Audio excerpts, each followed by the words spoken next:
है कि पूरे कराची से वो एक हल्के के भी वोट नहीं है। अब इसी तरीके से ये तो एक अल्ताफ अली माइनस हो गया।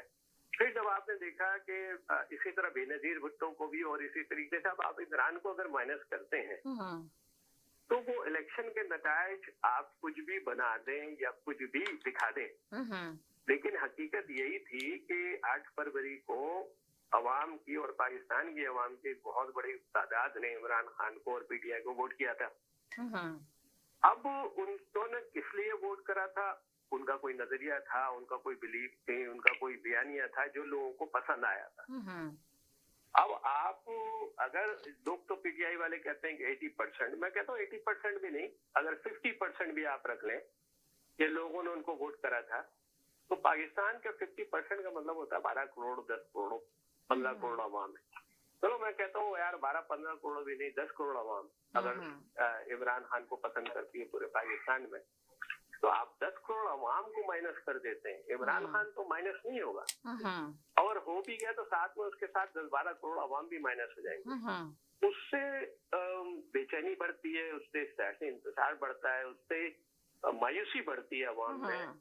तो ये बात मेरी समझ में कभी भी नहीं आई कि ये माइनस जो दूसरी पार्टियां कहती हैं। देखिए उस वक्त जब अल्ताफ को माइनस कर रहे थे, उस वक्त भी जो सियासी पार्टी के जो लोग थे, जो अक्लमंद लोग थे, उन्होंने कहा था कि उसको माइनस मत करो।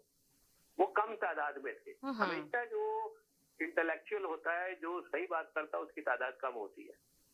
अब आज इमरान खान के माइनस की बात हो रही है, मैं तो इस बात को बिल्कुल भी पसंद नहीं करता हूँ। उससे नुकसान पाकिस्तान का है। मैंने पहले भी जिक्र करा कई दफा कि पीपल्स पार्टी सिंध से बाहर नहीं निकलती है, नून लीग पंजाब से बाहर नहीं निकलती है।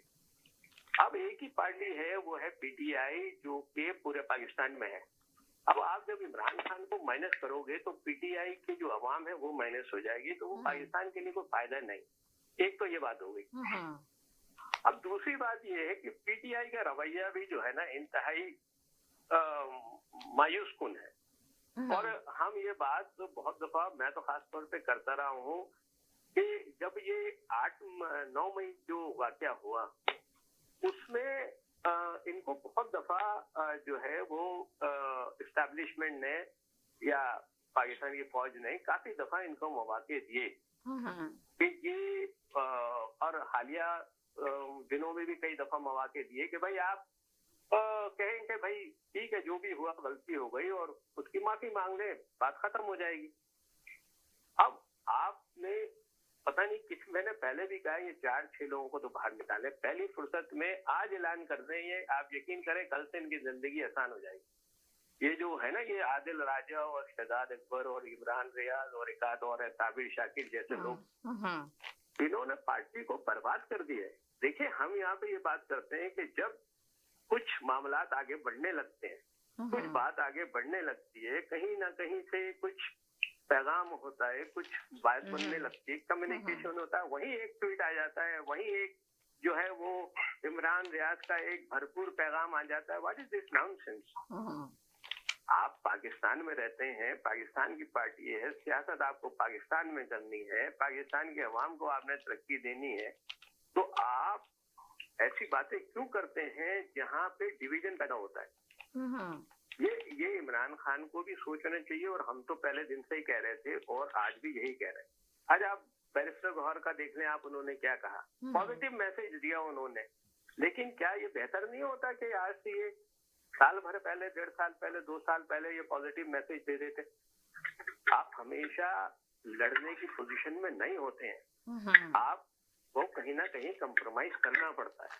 आपने इसी पाकिस्तान में सियासत करनी है और इसी पाकिस्तानी सियासी पार्टी से ही आपने गवर्नमेंट बनाने या पोजीशन में है, तो जो भी है गवर्नमेंट बनती है, जो टोटल पार्लियामेंट में आप मौजूद होंगे। यही पार्टियां थी ना जिन्होंने, इमरान खान ने जब इस्तीफा दिया था, इन्होंने इनको पार्लियामेंट में फैसिलिटेट करके इनको वापस बुलाया था। इनके इस्तीफे जब थे उसको नामंजूर करके इन्होंने पार्लियामेंट में जगह दी थी। अब ये समझते थे अकले कुल कि ये है तो सब कुछ है और ये नहीं है तो कुछ भी नहीं। ये जो इनके जहन में था, इसने पूरी पार्टी को, पार्टी के लोगों को और खुद इनको इतना नुकसान पहुंचाया है कि ये